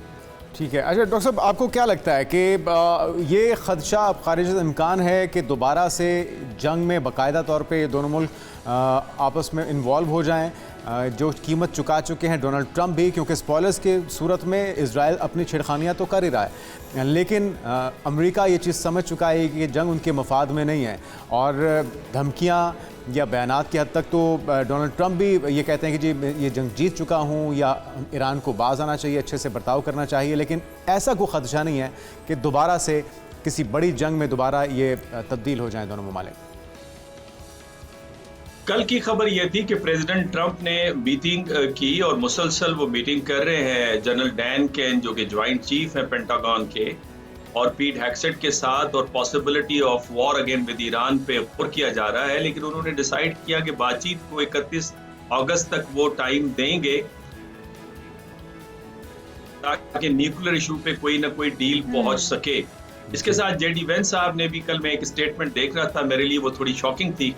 वो ये थी कि वो ये समझते हैं कि इस मेमोरेंडम ऑफ अंडरस्टैंडिंग से कम जो ऑयल मार्केट है उसको स्टेबलाइज करना और जो रिजर्व्स हैं उनको रीफिल करना, इकोनॉमी को किसी हद तक बेहतर अंदाज में ले जाने का मौका मिला है। और अगर ये डील नहीं होती तो फिर हमारे पास और भी ऑप्शन है। हालांकि हमें मालूम है कि जेडी वेंस साहब और स्टीव विटकॉफ, इनके बारे में कहा जाता है कि ये जंग के खिलाफ है, जबकि मार्को रूबियो और पीट हेग्सेट के लिए कहा जाता है कि ये इजरायली लॉबी के हिस्सा हैं।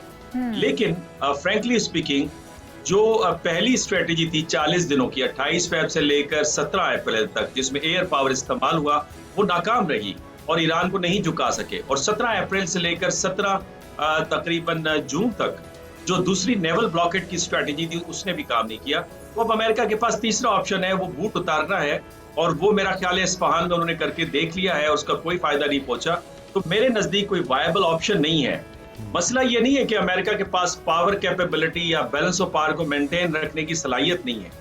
मसला ये है कि उसकी कॉस्ट ईरान ने इतनी बढ़ा दी है कि वो अमेरिकन के लिए इस वक्त अफोर्डेबल नहीं है। कैपेबिलिटी है, अफोर्डेबिलिटी नहीं है।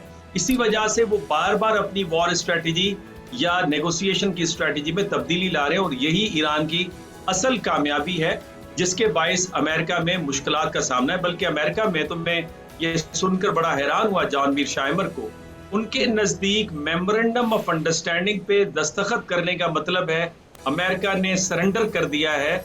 और इस सरेंडर से टकर कार्लसन का ख्याल ये है कि प्रेसिडेंट ट्रंप का जो पॉलिटिकल कैरियर है वो एंड हो चुका है। लेकिन at the same time I would say, मेरे नजदीक अमेरिका ने अपने आप को बड़े नुकसान से बचाया है, बिकॉज उनकी जो दिसंबर 2025 में न्यू सिक्योरिटी स्ट्रेटेजी है उसके मुताबिक उन्होंने वेस्टर्न हेमिस्फीयर पे फोकस करना है।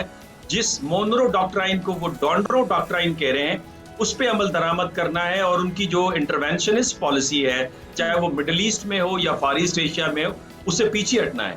बल्कि लास्ट पॉइंट आपके साथ ये भी शेयर करूं कि वहां पे जो एक्स एडवाइजर्स हैं प्रेसिडेंट्स के, लाइक प्रेसिडेंट रेगन वगैरह के, उनका ख्याल ये है कि जो रियल चैलेंज है अमेरिकन फॉरेन पॉलिसी को, वो चाइना से है, और वो भी मिलिट्री टर्म्स के अंदर नहीं है, वो टेक्नोलॉजिकल और इंफॉर्मेशन और इकोनॉमिक और ट्रेड टर्म के अंदर है। मिसाल के तौर पे मार्च के अंदर जो चाइनीज ट्रेड सरप्लस है वो $85 बिलियन का है, अमेरिका का ट्रेड डेफिसिट $61 बिलियन का है।